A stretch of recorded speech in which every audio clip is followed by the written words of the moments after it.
राधे कृष्णा, जय श्री कृष्णा। आज पता है आपको हमारे साथ क्या हुआ? आज हम गए थे एक प्रोग्राम में सिर्फ दर्शक बन के। हमने सोचा था हम प्रोग्राम देखेंगे, पर वहां जाकर हमने सोचा कि सिर्फ दर्शक बन के ऐसे मूक बैठे रहने से क्या फायदा। तो हमने सोचा जो भाषण प्रतियोगिता हो रही थी वहां, हमने सोचा कि जो भी आएगा, हमें आए नहीं आए जैसा भी आए, तो हमने वहाँ पर भाषण प्रतियोगिता में जो है वहाँ पर हमने पार्टिसिपेट किया। और फिर पता है पार्टिसिपेट किया और हमें कुछ लग तो नहीं रहा था कि हमारा कुछ होगा, लेकिन देखिए आपके प्यार और आशीर्वाद से हमने उस भाषण प्रतियोगिता में तृतीय स्थान प्राप्त किया है। और आगे आप उसकी वीडियो देख सकते हैं कि हमने क्या कहा, वो सब ऑन द स्पॉट था, पर आपके आशीर्वाद से हमें ये मिला है। सो थैंक यू जी। है और हम भारत के विकास में युवाओं की भूमिका, इस पर अपने विचार प्रस्तुत करने आए हैं। हमारा पहला प्रश्न तो भैया ने पहले पूछ चुके हैं कि युवा है क्या, हम युवा मानेंगे किसे, क्या युवा की एक कोई सटीक परिभाषा है? ऑफ कोर्स हो सकती है, आपके लिए अलग हो सकती है, हमारे लिए अलग हो सकती है, लेकिन हमें हमारे विचार से हर वो व्यक्ति युवा है जो अपने मन में एक संकल्प लेकर चलता है कि हाँ मुझे ये करना है, और वो ऊर्जावान है। हर वो व्यक्ति जो सपना देख सकता है, क्योंकि पहली बात तो कि हर कोई सपना नहीं देखता है, और जो कोई सपने देख लेते हैं तो उसे पाने के लिए कम से कम जो एक प्रयास भी करे, हर वो व्यक्ति हमारी दृष्टि में युवा है। अच्छा, हमारी जो भारत की जनसंख्या उसमें अगर हम आंकड़ों की दृष्टि से देखें तो हम लगभग मानेंगे कि जो 30 वर्ष से कम के लोग हैं उनको हम युवा मानेंगे। ठीक है, अब हमारे एक विचार है कि जैसे एक मशीन होती है, यहाँ पर भी कई मशीनें लगी, तो क्या ये सिर्फ बाहर से ऐसा दिख रहा है, सिर्फ इसमें प्लास्टिक का कवर, लेकिन उसके अंदर बहुत सारी चिप्स होगी, बहुत सारे मटेरियल लगा होगा। वैसे ही भारत एक मशीन है और हम सब क्या है, उसके पुर्जे हैं। हम सब क्या है, कैसे पुर्जे, कुछ बोलते ही नहीं है हम सब उस मशीन के पुर्जे हैं। तो क्या लगता है कि अगर मशीन का एक भी पुर्जा खराब होगा तो क्या पूरे उस भारत पर उसका असर नहीं दिखेगा। तो हमने अब युवा अगर बोल दिया युवा, तो हमें सिर्फ युवा को लेकर नहीं चलना, हमें भारत के प्रत्येक व्यक्ति को लेकर के चलना। अब जैसे हमने भारत के विकास में युवाओं की भूमिका, अब युवा तो हमने देख लिया कि हाँ क्या है, कौन है, लेकिन विकास और वृद्धि, यहाँ पे दो चीज़ें होती हैं। हम बताना चाहेंगे कि जो वृद्धि होती है उसका मतलब है कि सिर्फ हमारी आय बढ़ गई है और उत्पादन बढ़ गया। आय मतलब जैसे हम कोई 10,000 कमा रहा था तो 20,000 कमाने लगे, तो क्या हम उसे विकास मानेंगे? क्यों?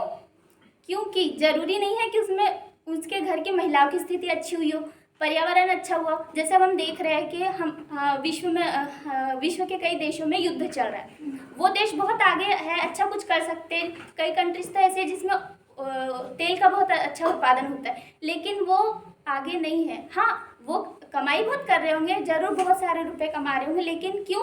क्योंकि वो तो इसी चीज़ में उलझे हुए।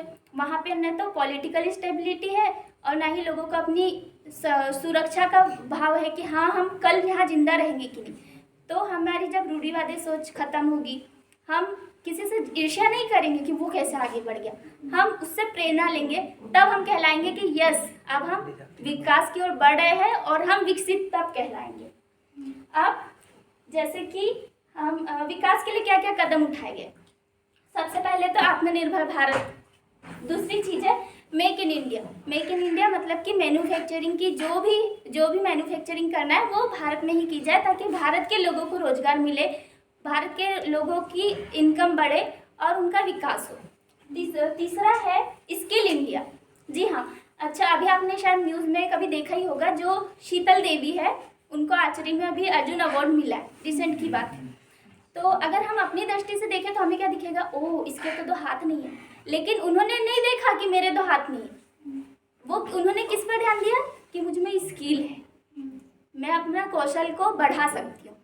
तो यही जो स्किल इंडिया मिशन है वो हर व्यक्ति के अपने पर्सपेक्टिव से है कि हम किस चीज़ को मान रहे हैं कि मुझ में ये स्किल है, हम उस स्किल को बढ़ाएं।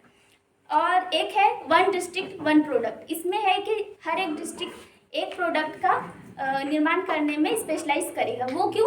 क्योंकि अगर हम सब कुछ ही करना चाहें तो हम कुछ ही नहीं कर पाएंगे। उससे तो अच्छा है कि हम कोई एक, कहते हैं ना, एक साधे सब सधे, सब साधे कुछ ना सधे, वो बात है।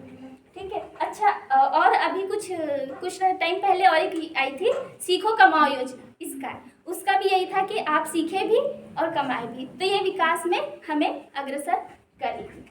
फिर अच्छा इसमें बाधाएं भी होगी विकास में कुछ, जैसे कि हमने कहा कि हो सकता है कि पुरुष युवाओं में हम सिर्फ पुरुषों को ही प्राथमिकता देते जा रहे हैं कि पुरुषों को ही बाहर पढ़ने भेज रहे हैं। घर में भी हम देखें तो पुरुष को ही ज़्यादा प्राथमिकता दी जा रही है। हर जो फैसला लिया जा रहा है आर्थिक रूप से या कहीं कुछ घर खरीदना हो, कहीं इन्वेस्टमेंट करना हो, हमें निवेश से रिलेटेड, हम हर इसमें सिर्फ पुरुषों को ही मान रहे हैं। तो वो विकास नहीं, वृद्धि जरूर हो सकती है लेकिन वो विकास नहीं।